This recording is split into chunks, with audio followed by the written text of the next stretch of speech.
Profesi terhormat ayah Ayu Ting Ting sebelum kerja jadi PNS terungkap. Sederhana tapi disegani warga.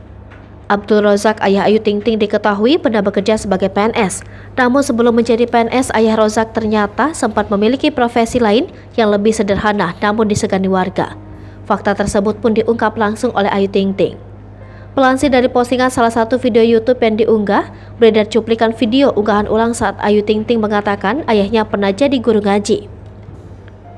Mulanya saat Ayu Ting Ting tampak tengah berada di ruang tamu menikmati nasi bungkus bareng ayah Rozak dan beberapa orang. Setelahnya Ayu pun mulai bercerita tentang sang ayah. Abdul Rozak ayah Ayu Ting Ting diketahui pernah bekerja sebagai PNS. Namun sebelum menjadi PNS, ayah Rozak ternyata sempat memiliki profesi lain yang lebih sederhana namun disegani warga. Fakta tersebut pun diungkap langsung oleh Ayu Ting Ting. Sekedar informasi sebelumnya, ayah Rozak diketahui pernah bekerja sebagai pegawai negeri sipil di kota Depok. Namun kemudian sudah pensiun sejak 2020 silam dan memilih membantu dan mengembangkan bisnis Ayu Ting Ting sampai sekarang. Hai pemirsa Sri Popo TV, jangan lupa komen, like, dan subscribe, serta tonton terus berita-berita terupdate lainnya ya.